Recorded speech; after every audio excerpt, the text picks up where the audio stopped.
नवी मुंबईमधून बातमी समोर येते। नवी मुंबईमधील एपीएमसी जवळ रात्री भीषण आग लागली। अग्निशमन दलाकडून आगीवर नियंत्रण मिळवण्यात यश आलेलं आहे, मात्र आगीचं कारण अद्याप अस्पष्ट आहे। नवी मुंबईतील एपीएमसी इथे ही भीषण आग लागली होती। ही आग नेमकी कशामुळे लागली याचं कारण अद्यापही अस्पष्ट आहे, मात्र अग्निशमन दलाकडून ही आग विझवण्यात यश आलेलं आहे। नवी मुंबईमधील एपीएमसी जवळ रात्री भीषण आग लागलेली आहे। ही आग नेमकी कशामुळे लागली याबद्दल मात्र काही समजू शकलेलं नाही, मात्र अग्निशमन दलाकडून आगीवर नियंत्रण मिळवण्यात यश आलेलं आहे। या आगीचं कारण अद्यापही अस्पष्ट आहे। ही आग कशामुळे लागली हे पाहणं देखील महत्त्वाचं असणार आहे, मात्र आगीवर नियंत्रण मिळवण्यात यश आलेलं आहे। नवी मुंबईमधल्या एपीएमसी मार्केट जवळ ही आग लागलेली आहे।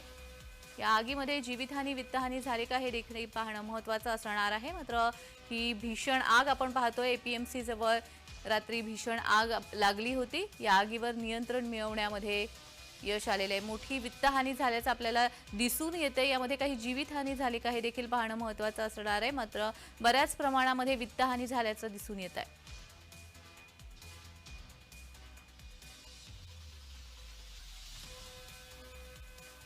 सिडको प्रकल्पासाठी काम करणाऱ्या कामगारांच्या ट्रान्झिट कॅम्पला आग लागल्याची घटना समोर आलेली आहे। आपल्याबरोबर अग्निशामक दलाचे अधिकारी आहेत, आपण त्यांच्याकडनं जाणून घेऊया।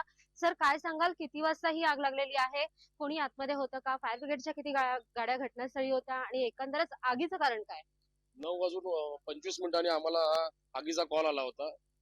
त्वरित आमचे मोस्ट ऑफ 30 ते 40 सेकंदामध्ये आमची गाडी इथे आलेली आहे आणि लगेच आम्ही आमचं आग विझवण्याचं काम चालू केलं।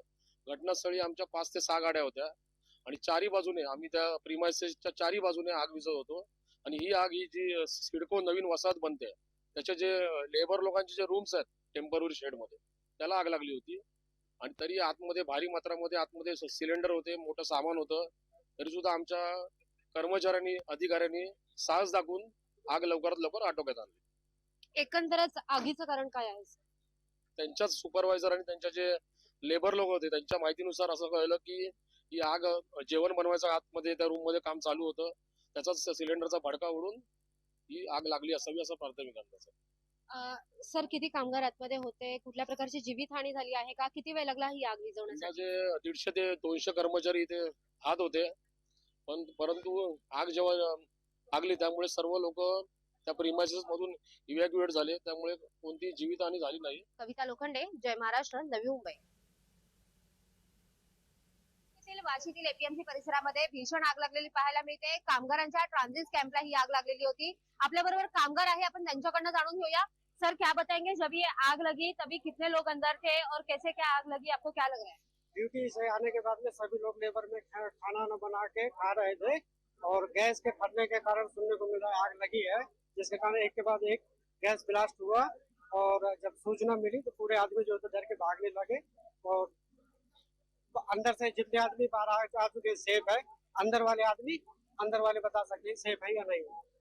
अभी आप लोग कितने आदमी थे और अभी अंदर अटके हुए हैं, आपको लग रहा है ऐसा? अभी अंदर 200-250 लेबर शायद मेरे हिसाब से अभी होगा अंदर, वो अंदर उधर लेबर साइड की तरफ सेफ होंगे। कविता लोखंडे, जय महाराष्ट्र, नवी मुंबई।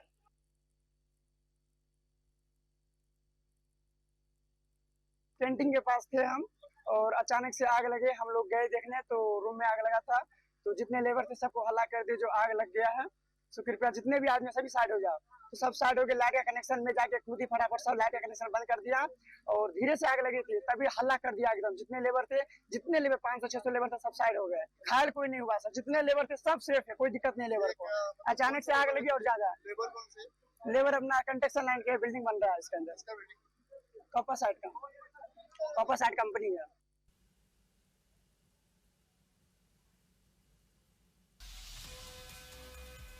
या संदर्भात अधिक माहिती देण्यासाठी आमच्या प्रतिनिधी कविता लोखंडे आपल्यासोबत जोडल्या गेलेल्या आहेत। कविता, ही जी आग लागलेली आहे, सिलेंडरचा भडका उडाल्यामुळे आग लागल्याचं प्राथमिक अंदाजात अग्निशमन दलाकडून सांगण्यात आलेलं आहे। नेमकं या आगीचं कारण हेच आहे का? सध्याच्या काय अपडेट्स आहेत?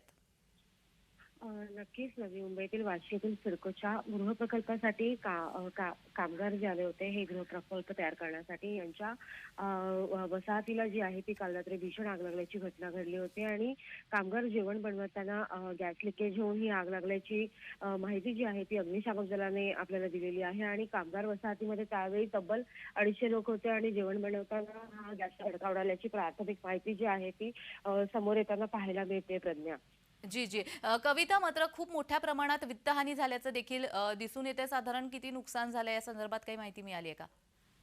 नक्कीच प्रज्ञा, हा सिडकोचा गृहप्रकल्प बनवण्याचं काम होतं आणि हेच काम करण्यासाठी जे कामगार या ठिकाणी आले होते त्याच्या बाजूला 20 ज्या आहेत त्या छोटी छोटी घरं जी आहेत ती बांधण्यात आली होती कामगारांसाठी आणि या घरामध्ये त्यांच्या राहण्याचे तात्पुरते सामान होते. परंतु ज्या पद्धतीने गॅस लिकेज होऊन सिलेंडरचा स्फोट झाला त्यानंतरच कामगारांनी